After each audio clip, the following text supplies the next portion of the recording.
Sodom and Gomorrah, the cities of the plain. In Genesis 19, we read how these cities were destroyed by God with brimstone and fire from heaven, the first biblical record of God's vengeance upon evil since the Great Flood. My husband, biblical archaeologist Ron Wyatt, never planned to search for these cities, but in 1989, while working on another project, he was suddenly impressed to stop and examine some odd-shaped, whitish-colored formations along the western shore of the Dead Sea. After driving past these at least 30 or 40 times in the past 12 years, this time they suddenly looked like the shapes of city walls and buildings. Pulling over, he and his crew closely examined these desolate areas. Taking samples of the material, they discovered that they broke right off in their hand and disintegrated into dust the consistency of talcum powder, as Greg Brewer shows us here. In August of 1990, Ron returned to these sites to thoroughly explore them, 5 sites which he had thus far located. I accompanied him this trip along with Marv and Renetta Wilson of Garland, Texas. As we approached the first site we examined, we all could easily see the shapes Ron had described. As no roads led into these areas, we pulled our car off the road and began the long, difficult hike. There was no doubt that these areas were unique to the immediate surrounding area. It was very difficult to walk there, for the loose material made walking an arduous chore. Following what clearly looked like the shape of an outer wall, we soon met with a most breathtaking sight. The wall had ended, and we were now looking down into what appeared to be the entrance into the city. But before we entered, our interest was captivated by a most unusual find. About 100 yards from the entrance, upon a high level, was a singular shape. As we viewed it from all angles, we all agreed it plainly bore the shape of a sphinx. We later found more of these sphinx shapes, which we'll see later in the film. As we entered the open section, we soon found ourselves walking along very distinctive paths which communicated with one another just as our streets today. As we approached what appeared to be a dead end, we found it turned to the right and continued along until it met another street. There was distinct order here. These were clearly once streets, and along these streets were the shapes of buildings. Even to our untrained eye, the evidence was undeniable. The ziggurat shape near the entrance was almost perfectly preserved. Our research had yielded the fascinating fact that substances burned with sulfur or brimstone had a remaining ash that was heavier than the initial unburned substance. That explained our question as to why the ash of these cities had been able to remain all these 3,900 years. The layering present in all the formations was another positive evidence that whatever these once were, they had been burned at temperatures exceeding 4,000 or 5,000 degrees. This layering effect was the result of thermal ionization. Whenever a substance is burned at extremely high temperatures, the ions of the various substances being burned attract and repel, distorting the flame. Ron drew our attention to features present here which simply do not occur naturally. He showed us a section which revealed a broken double wall which extended toward us at a perfect 90-degree angle. Over the many years, the ash of these cities had eroded to such a degree that it caused the thick layer of loose ash, which made walking so difficult. This, combined with the heat that was well over 100 degrees and the intense glare of the sun off of the whitish remains, hampered our exploration somewhat.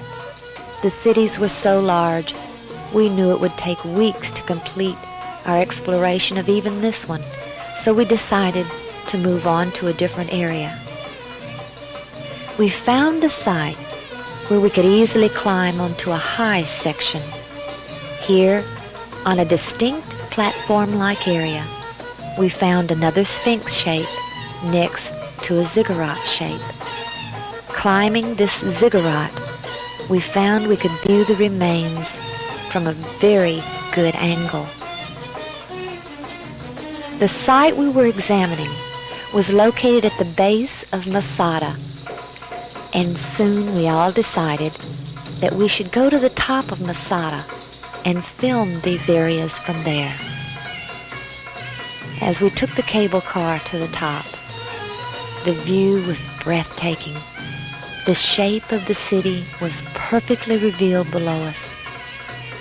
Here we saw a giant platform-like area, perfectly symmetrical, which was identical to the temple areas of other ancient cities, such as the biblical Shushan or Susa, located in present-day Iran. Then we saw the raised section which we had climbed upon earlier, with the sphinx shape and the ziggurat. We were all convinced, but we also knew there had to be more evidence than this to convince others. We returned home, and we all began to pray. If these areas were indeed the ashen remains of the cities of the plain, Ron felt sure that God had preserved something which would confirm these sites beyond a shadow of a doubt. A few months later, in October of 1990, he returned. This time, he took Richard Reeves of Matthews, North Carolina. They drove out to this same site and discovered it had just rained, a very rare occurrence in this area which receives less than 2 inches of rain annually. The rain had washed away the loose ash.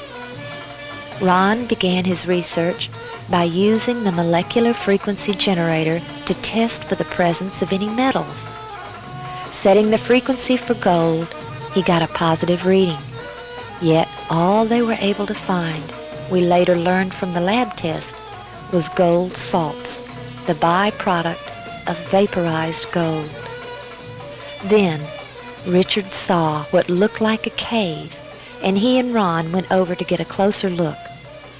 Realizing the danger of it perhaps caving in on them, they decided against entering it. But as they had approached the cave, Ron noticed a very large chunk that had freshly fallen from a high section, probably due to the rain. As he examined this fallen section, he found the evidence we had all prayed for. All through the fallen ash, like berries in a muffin, were reddish-colored rings surrounding yellow balls of sulfur. Looking around, they saw that these rings were everywhere. We have no doubt that our prayers were answered, for it was only when the rain had washed away the loose ash which clung to everything that these became visible.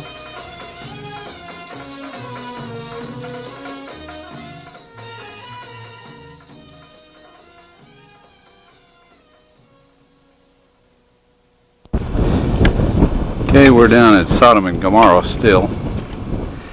Right in front of you see some unusual looking spots on this, shall we say, layer of ash. It's not stone, it's ash. Now we'll move in for a close-up of this. And you can see that they're kind of circular shaped places. Now what we have found, and we'll move in a little closer here, is that inside each of these is sulfur. That is in most of them. Now the ones that do not have sulfur in them And this one we just took a bunch of sulfur out and put it in our specimen bag. But the ones that don't have sulfur have a very black center where they have where it's been very hot. So now we'll move in on this one where there is some sulfur still present, and back off just enough so you can see what we're up to here, and we'll go collect that sample in a bag.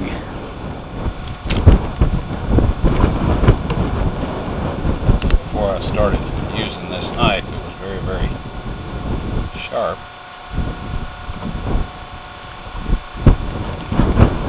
Okay, here this is, and we have collected some more, and it smells and tastes like sulfur. Now the Bible tells us that it rained fire and brimstone upon the cities of Sodom and Gomorrah. Now what you see in front of you here is the results of large and small, well, varying sized chunks of sulfur, burning sulfur that have hit.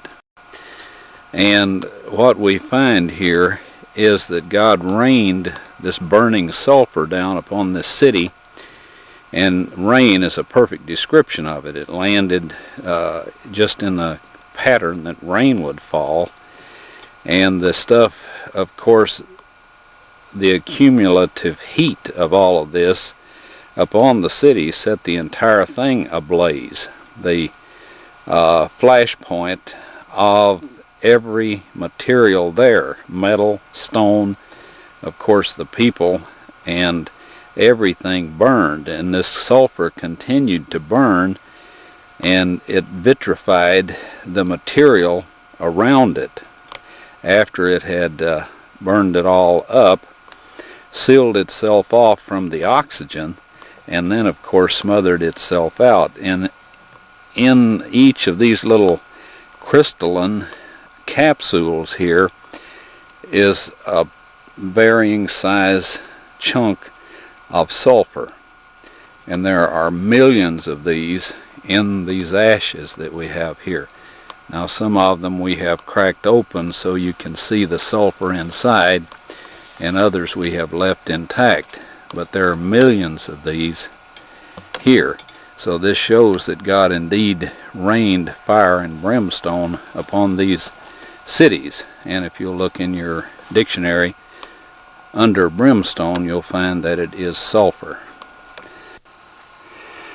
Now here's one of these sulfur capsules that is embedded in this material. And if you look closely, you can see the large amount of sulfur right in the center of the darker ring. And that particular one has a large quantity of just pure sulfur. Now once you become aware of how this happened out here and look around, we see just no end of these large blobs of sulfur. That particular one there is in the neighborhood of probably 10 to 15 pounds. Where they've been open to air, the capsule that's around them from the vitrified ash is gone, and just the sulfur is sticking out. But everywhere the eye goes, we see more and more and more of these. Just no end to them. It shows that they rained upon the city at close approximations, and the combined heat of all of these set the whole thing fire.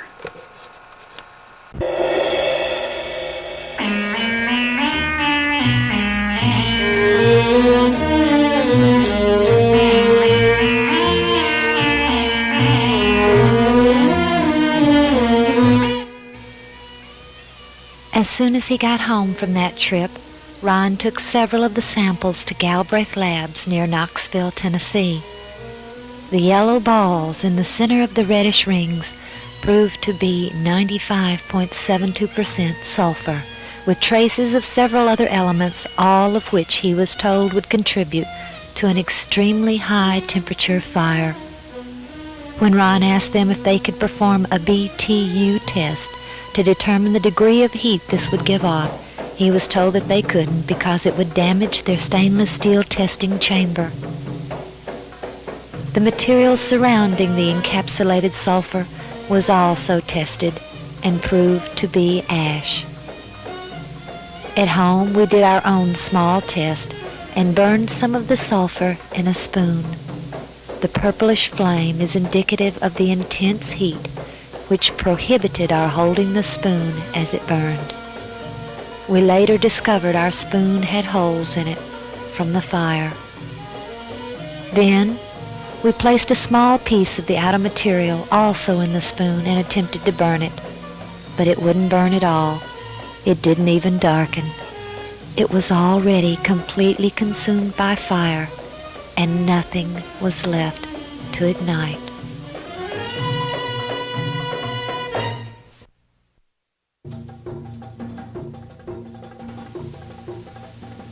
Sodom and Gomorrah, Admah and Zeboim, and Bela, or Zor. We've seen some of the evidence, but now where are these sites located? The one we have just been in is located here, just below Masada, in a plain bordering the Dead Sea. The largest site is located here, behind the largest rock salt mountain in the world, Mount Sodom.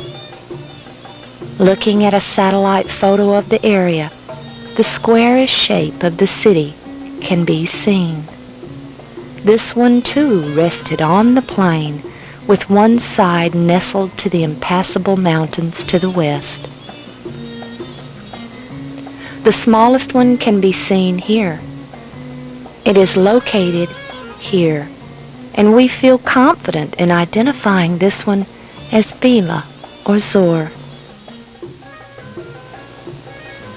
The square shape, so readily visible, tells us quite a bit about the city. In his book, Ancient Mesopotamia, by A. Leo Oppenheim, page 134, we read, quote, "Square, rectangular, and round cities are typically new foundations." End quote.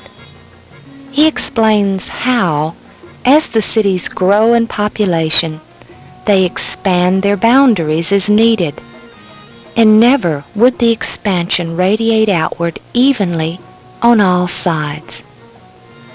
Remember how Lot pleaded with the angel to allow him to flee to Zor, for, he said, "It is a little one."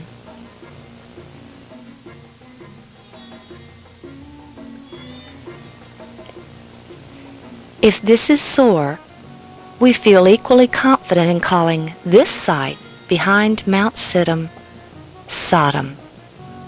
We also must note the great salt mountain interposes between these two sites. If the salt pillar of Lot's wife still stands, we believe it would be in this area.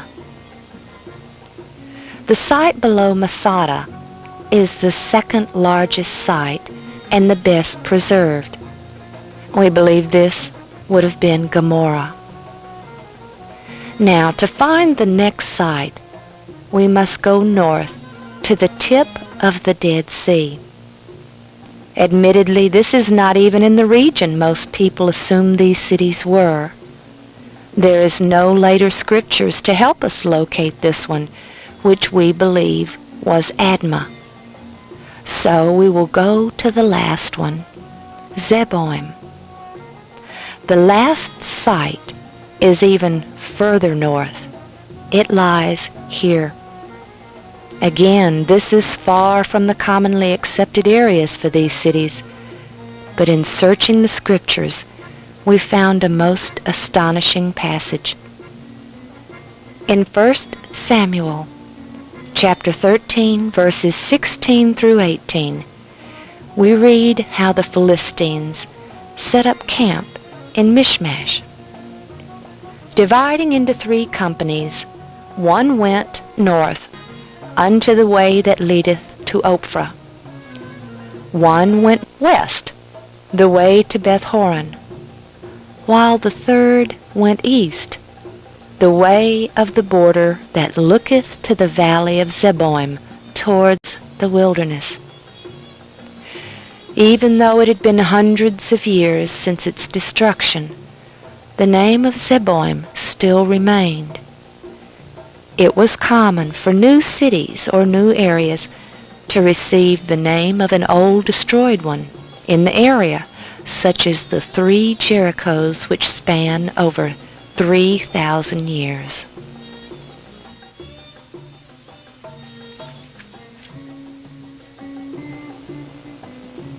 What evidence does the Bible give for the locations?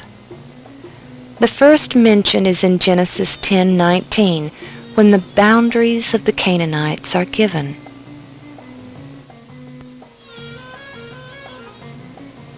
And the border of the Canaanites was from Sidon, as thou comest to Gerar, unto Gaza, as thou goest, unto Sodom, and Gomorrah, and Admah, and Zeboim, even unto Lasha, or Laish, which later was known as Dan.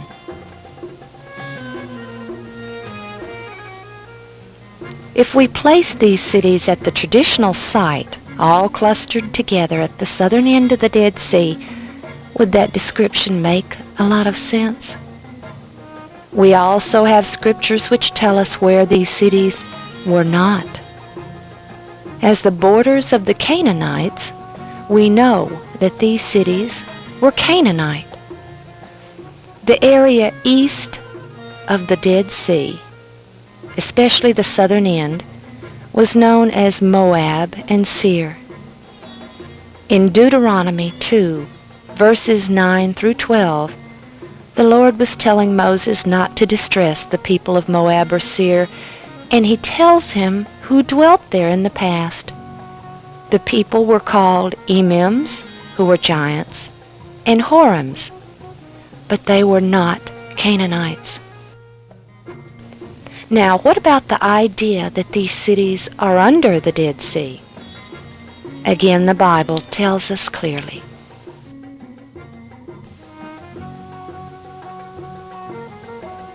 In Genesis 14, soon after Lot chooses Sodom, we are told of an invading army who conquers the cities of the plain and take Lot and his family hostage. These invaders come around from the south, and the king of the cities of the plain come out to meet them in battle in the Vale of Sodom. Now, where is this vale? The Salt Sea. This area was a valley, and it was full of slime pits, and the kings of the cities lost the battle there. The cities were located in the plain, but they were not located in this valley, because verse 8 tells us that the kings went out, and this implies from their cities to battle.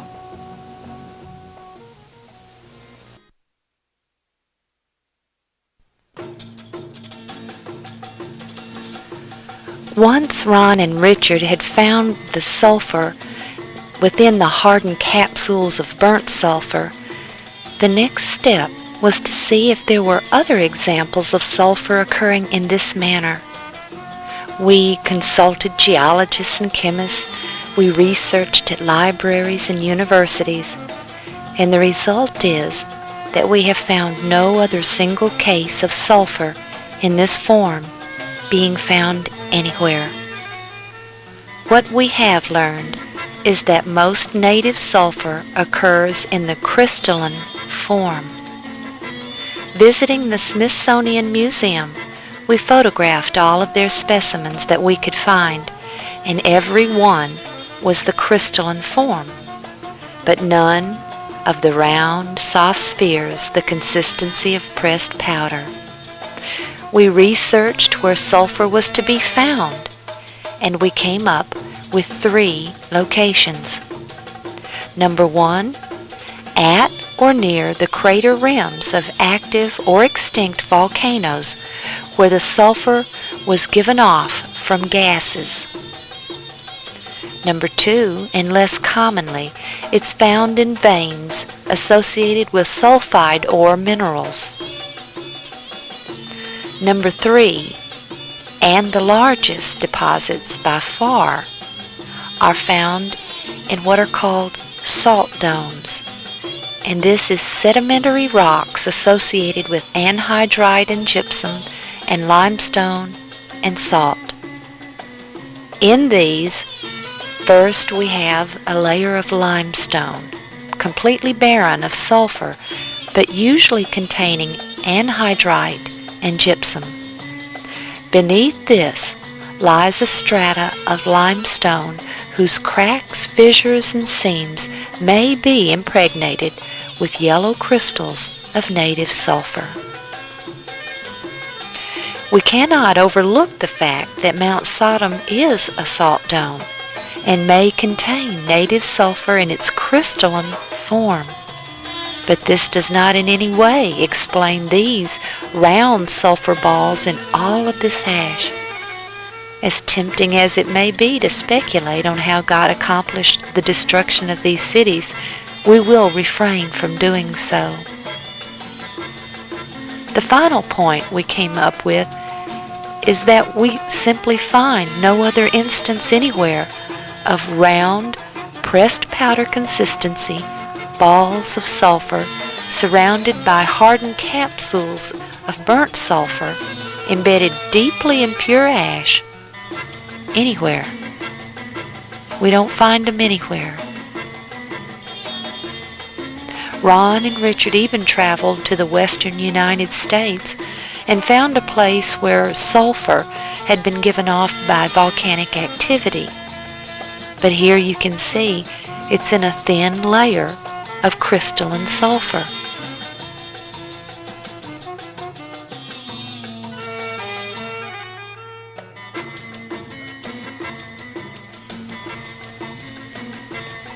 The shape of the buildings and city walls was also a subject of our investigation. After all, was it possible that these were just unique, yet still natural? We drove from one end of the Dead Sea to the other many times. The areas before and after these sites were clearly different from them. We stopped to closely examine some of these and found them to simply be solid rock. They also lacked the distinct boundaries we found in the cities and displayed no shapes of structure.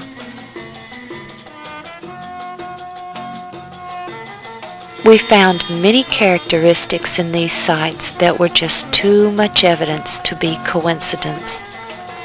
The Canaanites had built double walls in their cities, one higher than the other. We found this to be consistent throughout the city.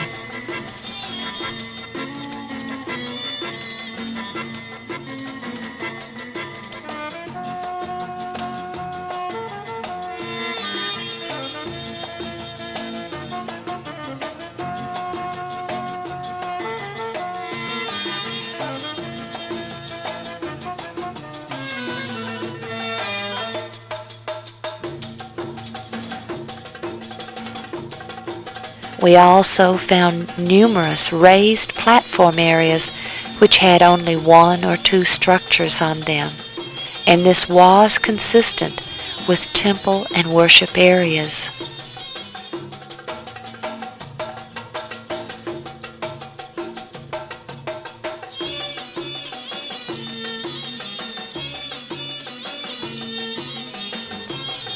Ron, with a background in construction, noticed numerous features which he was able to recognize, such as pilasters and a flying buttress.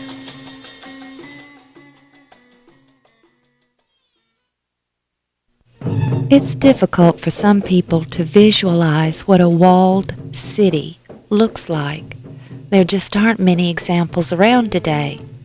This photograph of Jerusalem back in the 1800s will at least give you an idea of how these looked.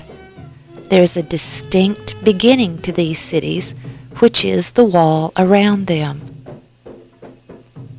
One of the first things people notice when we visit this site is that there is a distinct beginning. You drive along and see barren plain, then suddenly there it is.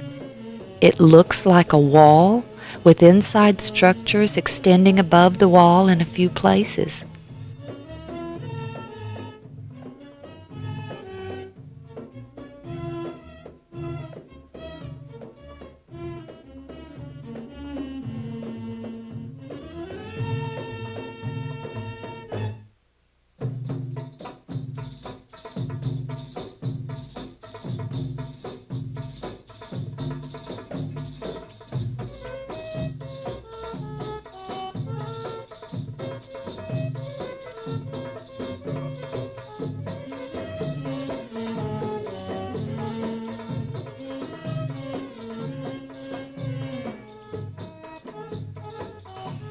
The first really exciting discovery Ron made was the Sphinx shape just outside the beginning of this wall on the north side, and this is entirely consistent with the early Mesopotamian practice of having deities protect the entrance into the cities at the city gates. One of the things that becomes apparent when one looks at this, say for example, from the top of Masada, is the wall system. What we're looking at here is the typical citadel city. This is where the original city was smaller than the present, or the city that was destroyed, and the pressure of the increasing population caused them to enlarge the cities and extend the walls or build new walls, radiating out from this central or citadel city. Also, we see in these walls pilasters. Now this is a thickening of the wall to give it strength. One of the defensive mechanisms of a wall was to make it resistant to battering rams or attempts to break through these walls from the outside. Other features that we see are, for example, flying buttresses. These were usually associated with inside structures or on the inside of the external wall to act as a support. It would not be a good idea to put these on the outside of the wall because they would be easily knocked down, or they would serve as a refuge for people that were attempting to break through the wall. They could simply get under these flying buttresses and shield themselves from overhead attack. Another feature that we see in these burned out cities is that, typical of ancient cities, they are built astride a mountain stream that would provide the population with all the water they needed for themselves and for whatever other purposes they might have, for example, taking care of their animals. And this is true of all of these 5 locations. Now the streams at the present time have dried up and are only filled a couple of times a year during the rainy season in the winter. But back during this time, we're told that this entire valley here was like the Garden of the Lord, or like the Garden of Eden, so it was obviously very well watered and very fertile before it was destroyed by this fire and brimstone.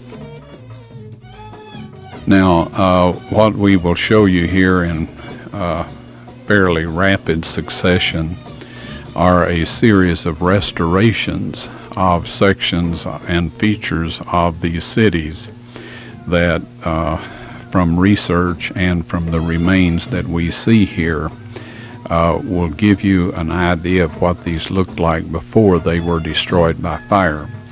Now, the one thing that I would like to specifically draw your attention to, those of you that are familiar with construction techniques in ancient times, you will notice that this temple that is built in the general shape of a zaggurat or pyramid displays the ends of wooden beams at the different floor levels as it goes from bottom to top. Now, this is typical of ancient stone construction. These were to provide ceilings for lower rooms in the structure and floors for higher rooms in the structure, and these are very visible. And these things do not occur in nature. You might find an isolated hole in an area. This is not unusual, but to find them on an exact level at exact intervals, this definitely tells us that these are man-made structures.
So anyway, we believe after considerable research, chemical analysis, that these are the remains of the cities of the plains. They have all of the structures associated with ancient cities. They have the ramparts above the cities, the jagged tooth defect, providing a place for people to hide behind the top of the wall and yet be able to fire arrows down at the enemy. And anyway, we see most all of the recognizable features of ancient cities. We also see windows.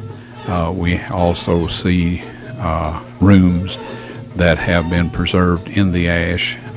It's dangerous to go into these and examine them very carefully, but these are all indications of a city that was burned by fire, exactly as was described in the book of Genesis.